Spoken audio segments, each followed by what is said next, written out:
El plato se posó, de Dino Buzzati. Ya era de noche. Habían empezado a dormirse los campos, mientras surgían de las hondonadas los copos de niebla y el canto de la rana solitaria de pronto interrumpido. La hora que conmueve hasta los corazones de hielo, con su cielo límpido, la inexplicable serenidad del mundo, el olor a humo, los murciélagos y en las casas antiguas el paso afelpado de los espíritus. Cuando se posó el plato volador sobre el techo de la pequeña iglesia parroquial que se levanta en la parte más alta del pueblo. Sin que lo advirtieran los hombres que ya habían entrado en sus casas, el aparato descendió verticalmente del espacio, titubeó unos instantes, despidiendo una especie de zumbido. Luego tocó el techo sin ruido, como una paloma. Era grande, brillante, compacto, parecido a una lenteja mastodónica. Por unos orificios siguió emitiendo una especie de soplo, con un silbido. Luego se cayó y quedó inmóvil, como muerto. En su cuarto que da al techo de la iglesia estaba leyendo el párroco, el padre Pietro, con su toscano en la boca.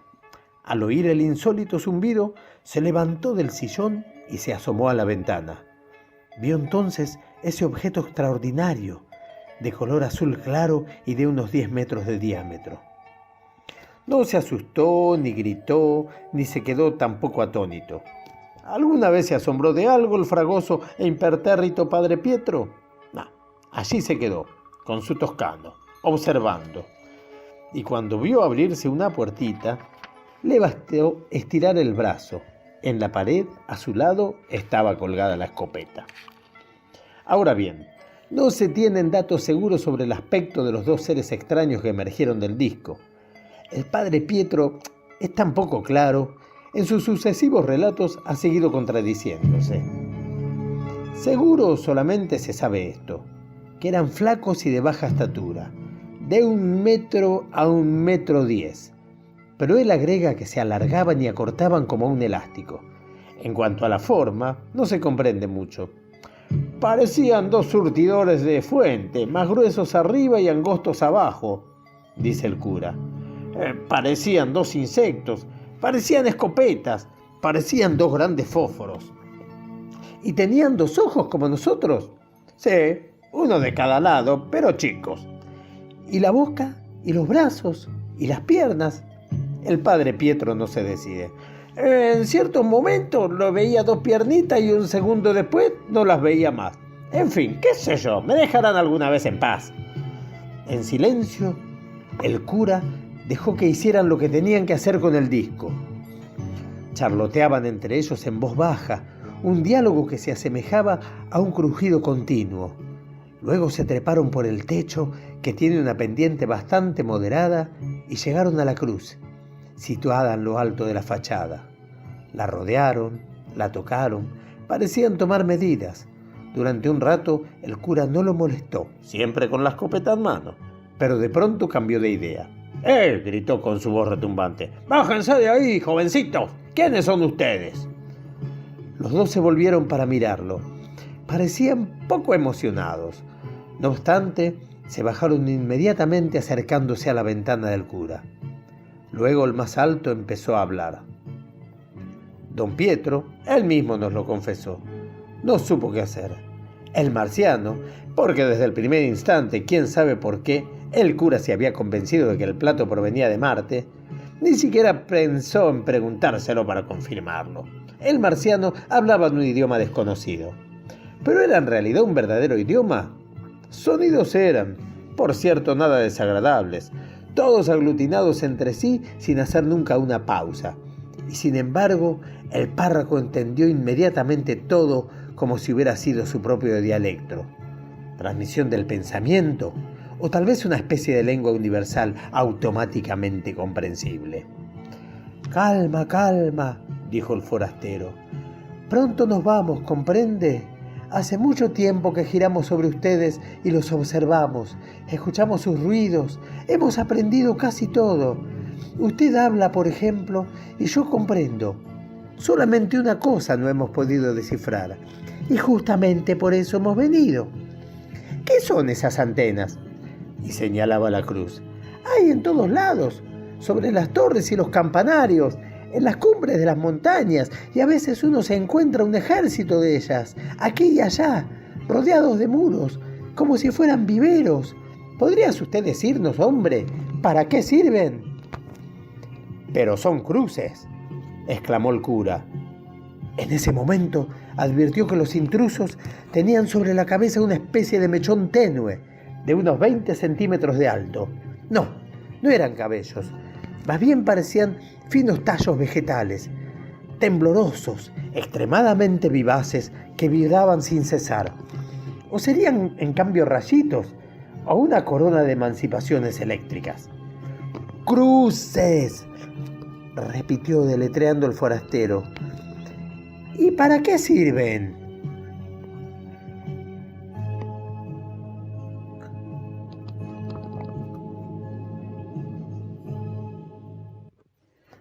Don Pietro apoyó la escopeta en el suelo, cuidando que quedara al alcance de su mano. Luego se irguió en toda su altura y trató de mostrarse solemne. «Sirven para nuestras almas», respondió. «Son el símbolo de nuestro Señor Jesucristo, Hijo de Dios, que murió por nosotros en la cruz». De pronto vibraron los mechones evanescentes sobre la cabeza de los marcianos. ¿Era señal de interés o de emoción? O tal vez su manera de reírse. «¿Y dónde ocurrió eso?», preguntó el más alto, con su repicoteo que recordaba una transmisión telegráfica y con vaga ironía. «Aquí, en la tierra, en Palestina». «¿Quiere decir que Dios estuvo aquí, entre ustedes?». La incredulidad de su tono irritó al padre Pietro. «Sería una historia muy larga», dijo. «Una historia quizá demasiado larga para dos sabios como ustedes». Sobre la cabeza del extranjero la leve e indefinible corona osciló 2 o 3 veces. Parecía movida por el viento. «Oh, debe ser una historia magnífica», dijo con condescendencia. «Me gustaría mucho oírtela, hombre». ¿Relampagueó en el corazón del cura la esperanza de convertir al habitante de otro planeta? Habría sido un hecho histórico, una gloria eterna para él. «Si eso es lo que quieren», dijo con rudeza, «pero acérquense. Entren aquí en mi cuarto». Por cierto, fue una escena extraordinaria, la del dormitorio del párroco. Él sentado ante el escritorio, iluminado por una vieja lámpara de pie, con la Biblia entre las manos, y los marcianos de pie sobre la cama, porque don Pietro los había invitado a sentarse en el colchón, e insistía, pero los individuos no conseguían sentarse. Seguramente no podían, y como último remedio, por no decir que no, habían terminado por subirse, quedándose bien erguidos, con el mechón más hirsuto y ondeante que nunca. «A ver, escúchense, pillitos», dijo el cura bruscamente, abriendo el libro. Luego leyó. «Tomó pues Jehová Dios al hombre y lo puso en el huerto del Edén para que lo labrara y lo guardase.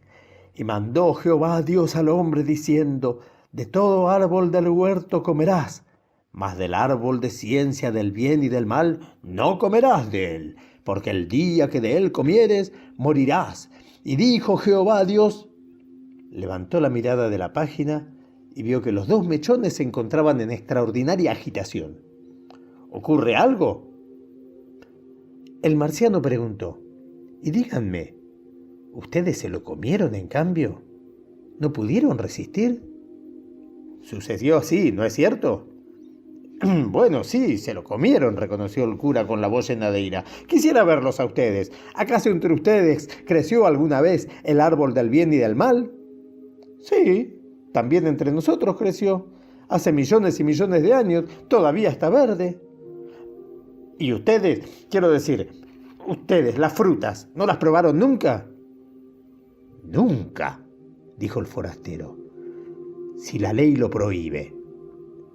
El cura respiró hondamente, humillado. Entonces esos 2 eran puros como los ángeles del cielo, no conocían el pecado, no sabían qué era la maldad, el odio, la mentira.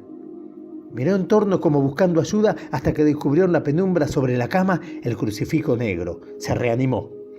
«Sí, Por esa fruta nos arruinamos, pero el Hijo de Dios, dijo con voz de trueno, sintiendo un nudo en la garganta, el Hijo de Dios se hizo hombre y bajó aquí, entre nosotros. El marciano seguía impasible. Solamente su mechón oscilaba de un lado a otro como una llamita burlona.